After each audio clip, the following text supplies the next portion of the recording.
Hi, and welcome to the show. Subscribe at kevinmd.com/podcast and get CME for this episode by clicking on the CME link in the show notes. Today, we welcome back Tracey O'Connell. She's a radiologist and physician coach. Today's KevinMD article is Medical Professional Gaslighting, the Lack of Psychological Safety in Medicine. Tracey, welcome back to the show. Thanks, Kevin. Happy New Year. Good to see you. Happy New Year to you as well. Now go to kevinmd.com/podcast. You can search up Tracey's name to see her prior episodes and her story. But today, let's jump right into her most recent article about medical professional gaslighting. So tell us about this article for those who didn't get a chance to read it. Sure. In all of my prior articles that I've written with KevinMD, it's usually been something about a personal story of my own, and then reflecting upon where did I go wrong? Where did I feel like the system went wrong with me? Where was the heartache? Where was the solution? Where's the anger? How do we deal with it? And I realized at some point last year that some of these stories that I'd been telling myself, the way that I'd been phrasing my own experiences, was putting a lot of blame on others and blame on myself. And I really wanted to delve into why was I having this kind of struggle? Why was I having this reckoning with things that may have happened decades ago? And what were those stories meaning to me now? And what did I want them to mean for future generations of doctors and my colleagues? I typically write because something's inspired me or something's haunted me. And this idea of gaslighting, I think it was word of the year a few years ago. Yeah. And in the zeitgeist, it's often referred to in romantic relationships, intimate relationships, maybe within families. And Robin Stern wrote the book, The Gaslight Effect, and talked about there being this gaslight tango where you have the gaslighter needs to be right at all costs, and the gaslightee needs to have the approval of the gaslighter at all costs. And hearing gaslighting defined in that way kind of made me wake up to maybe have we all been experiencing gaslighting in some way? And so I looked up, I did a Google search, and the majority of things when you look up medical gaslighting have to do with patients feeling gaslighted by their healthcare practitioner, felt like they were crazy, weren't listened to, hysterical, and the patient left feeling unheard, unseen, and not validated in their feelings. And I started thinking about, when I tried to look up, like, what is this phenomenon called among medical professionals? Like this whole, I felt like the system, I can get pretty granular with this, but overarching is this sort of universal understanding that medical culture presumes that they must be right at all cost.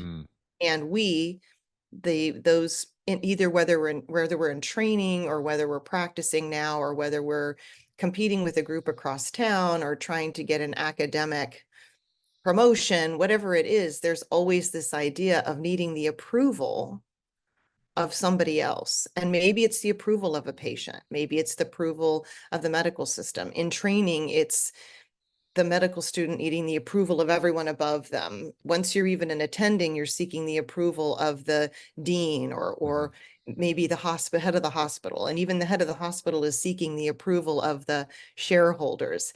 And this hierarchy that we have in medical culture keeps people psychologically unsafe. Always. So you mentioned Robin Stern. I had her on the podcast, and I know exactly what her definitions was and how they have resonated with a lot of medical professionals. So tell us an experience from your past now that you may have felt gaslit. Share a story of something that happened in your past now that you've reflected on it.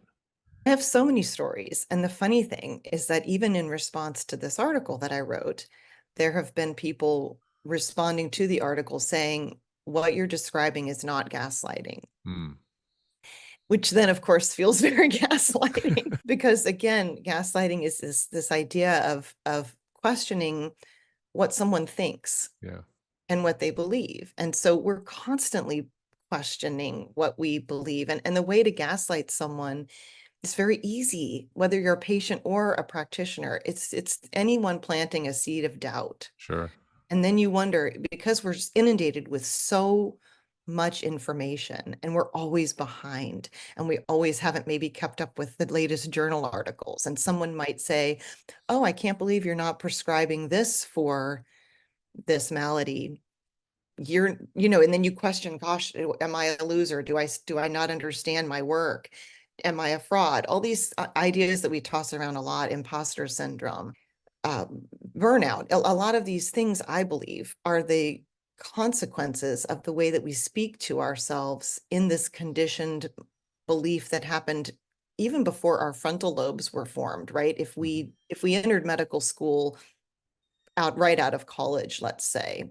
So for me, I would say I have so many examples, but ones that are coming to mind in this moment would be, I remember in first year of medical school, the anatomy professor said there are two types of students who will get honors: those who work their asses off and those who are just naturally gifted.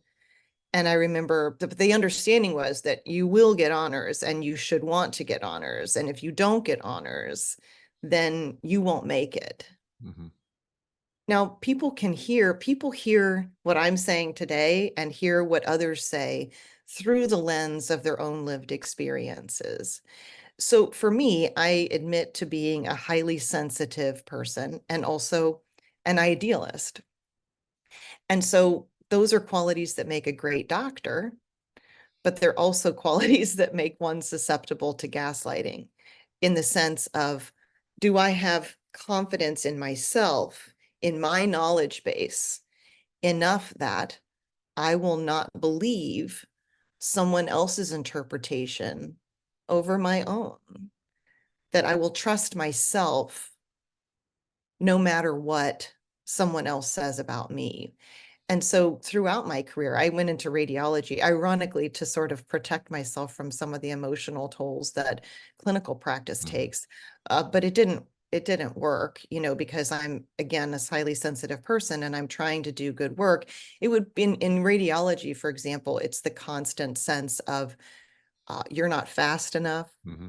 You're not smart enough. Your differential isn't correct. You didn't interpret that study correctly. Your reports are too long. Your reports are too short. You didn't include the latest technology offering in what we're doing now. Even competition, mostly among colleagues, coming from things like, I don't know, your reports just aren't right. Mm-hmm. They don't, they're not right. Well, what's wrong with them? Well, you should know. Comments like that, or and ironically for me, it was never really from referrers or from patients. It was from my own colleagues of questioning things like, well, this doesn't sound correct. It's not torn. I'd read a lot of musculoskeletal imaging. The meniscus is not torn. You could go down the hallway and get 7 different opinions. Yeah. Yeah. And same with going to the orthopedists. You could go to an orthopedist and 7 different opinions about what should be done next. Operate, conservative therapy. They would say, don't say this in your report. Others would say, whatever you do, please say this in your Mm-hmm. report. The inconsistencies make you feel crazy. And because we don't get that education in emotional intelligence and inner strength, we're really susceptible to doubting ourselves, and that constant I'm not enoughness, Yeah. that's really the voice of shame. Mm-hmm. So those are some examples. I Sure. have a lot more, but even in the example I wrote about in the article, I had, as a third year medical student, my psychiatry rotation was remote. I was newly married. I had to stay away from home with a roommate that I didn't know. I was already feeling very confused. The end of my third year, what am I going to go into? I don't really like any of the areas that I've rotated through. And I was having trouble sleeping. And so I went to student health and was given hydroxyzine, Mm-hmm.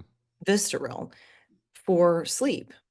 but they didn't tell me that it had a really long half-life. Yeah, yeah, And so so I went to this rotation, and a lot of the things I saw and I wrote about in the article, really disturbing, things in the most extreme of the mental health spectrum of patients who were catatonic or had tardive dyskinesia or were children wearing helmets and drooling. Not really, no time to discuss, nobody asking, how are you doing? How's this impacting you? 23-year-old person. yeah.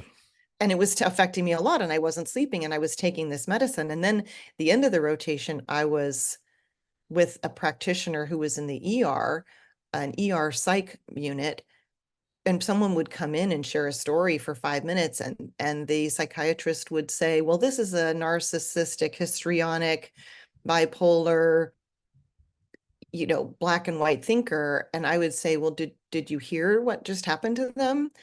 And it would be, well, no, we have to move on to the next thing. This is just labeling Yeah. that crazy person. And if I offered the patient a tissue, the attending told me that by offering them a tissue, I was implying that I wanted them to stop crying, that I was shutting down their emotions by offering them a tissue. So these are just things where you think my intuition is wrong. My intuition is wrong. To offer a tissue is not the right thing. I Mhm. thought it was being a considerate thing. And at the end of the rotation, because I kind of nodded off sometimes in the one-on-one interviews with patients when we weren't allowed to talk, right? We were just observing. He told me as I was walking out the door, hey, you're a great person. Good luck to you. You have a sleeping disorder. And I didn't sleep for a week. And so by the classic definitions, that could be construed as medical gaslighting because I was given a diagnosis that Mm, wasn't accurate of what the situation was. However, I wasn't there as a patient and I wasn't asking for a sure. diagnosis. And also, I ended up feeling crazy and not sleeping for a week and coming back after spring break and thinking that I was significantly mentally ill and really having no safe place to do that. And so that's what I'm trying to bring attention to. This was the first article, and maybe of many that will follow, to talk about this medical professional gaslighting, how we speak to and interact with one another in this culture that is really founded on maintaining the hierarchy, not making a mistake, and cover it up if you do, and don't show any kind of weakness or vulnerability. And I don't believe that the gaslighting that occurs is intentional. I've had other people ask me, well, that what you're describing is not gaslighting because it's not intentional. I don't think it has to be intentional. Mm, I think it's actually learned. I think it's a learned coping survival mechanism to protect ourselves like we would in the wild if it's a dog eat dog world of I have to posture, I have to mm, maintain my power, I have to make others question their own authority in order to maintain my sense of authority in the system. sure. You mentioned a term earlier, emotional intelligence, as a way perhaps to process perceived gaslighting. How can physicians develop that emotional intelligence? Well, I'm so glad you asked that question because I think that most of us don't learn it as children. Certainly it's in the zeitgeist now. People are talking about this phenomenon, this concept of emotional intelligence was not something that any of us grew up learning about.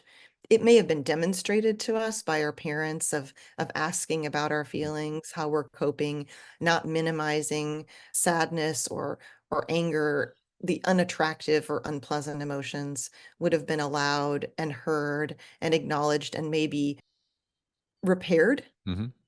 and then allowed to go on with self-confidence. Like my feelings aren't too big for other people to manage. My feelings are real and I can cope with them and I can be okay and move on. So most of us are not likely, even though my understanding is a lot of medical programmed training programs now are incorporating some of these concepts. I am most concerned, I think, about the people of my generation Mm, who are still practicing, who are parenting, who may be reparenting themselves and parenting their children in different ways than they were parented. There may be a lag in people having those skills, but certainly those formerly soft skills are now considered more valid and have more scientific backing. I think that even a lot of research has gone into proving that even success, even medical success, is 80% emotional intelligence and 20% technical proficiency. So there's rumors going around that are legitimizing emotional intelligence, but I really think it's critical to be taught to medical practitioners. I mean, in a way, it's more important than anything else we learn, because in this age of everything being digital and available, as a radiologist, I don't need to memorize the differential for a posterior fossa mass. I can just look it up. Mhm. And the same way that we can, unfortunately, so much of our work is taken away from us now with computers and with demands on us that are not even intellectual, right? But I do think that it's almost like we should be selecting for people to come into medical life who somehow we select for those who do have emotional intelligence in ways that I don't think it's going to be tricky to measure, not like an IQ test Mm.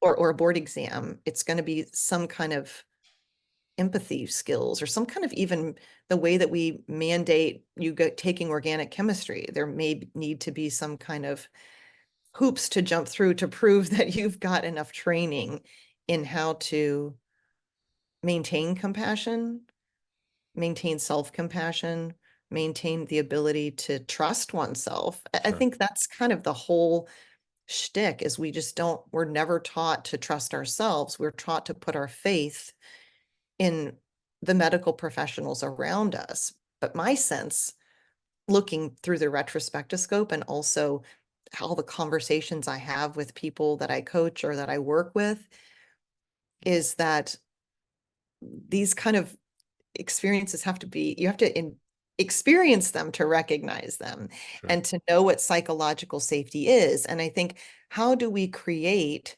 psychological safety in the system as it is now, where anything but perfection is not tolerated? We're talking to Tracy O'Connell. She's a radiologist and a physician coach. Today's KevinMD article is Medical Professional Gaslighting, the Lack of Psychological Safety in Medicine. Tracy, let's end with some of your take home messages to the KevinMD audience.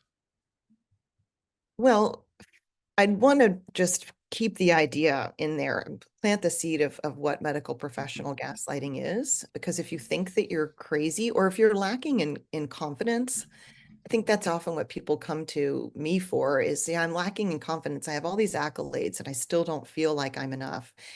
Chances are it's because you've been led to believe that you should doubt yourself and put your confidence and faith into something outside of you, which never is satisfied.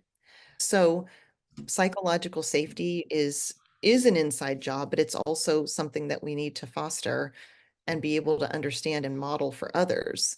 So things like, if you feel like we select often for people who are more rational than emotional, maybe we need to review that and consider selecting for other reasons, being more collaborative over competitive and less seeking approval in the hierarchy and more seeking comfort with self. I think this day and age, a lot of people are leaving because they're no longer tolerating the dissonance between who they really are.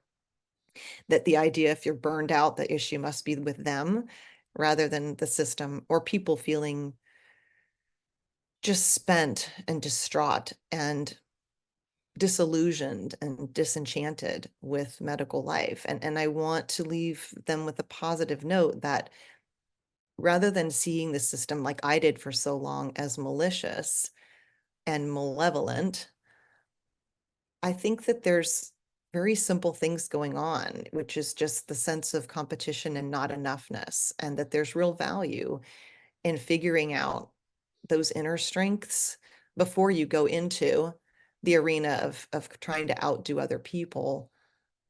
And then once once in practice, to be able to never lose that distrust and to seek it from others, seek reassurance, but also find reassurance in yourself and what you truly believe, and to recognize that there's medical professional gaslighting going on everywhere. I mean, we Mm. could talk about it for days, Kevin, because I think that it's such in the air we breathe and the water we swim in that we don't see that it's happening. But if you're feeling psychologically unsafe at work, in my belief, that's because gaslighting is happening, because somebody, you need to be right. You need to please someone who's right. You need the approval of someone that maybe you don't respect or don't believe in, but you need them to approve of you in order to excel or advance or survive at work.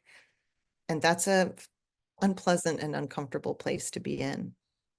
So I'm hoping to foster more dialogue. I'd love to hear from people. I'm collecting stories. I've collected a lot of them of people's own experiences. I'd also love to have a salon where people could discuss, like, is this gaslighting? Is it not? The semantics don't matter too much to me as much as the concept of addressing the lack of psychological safety in the culture that we're all immersed in.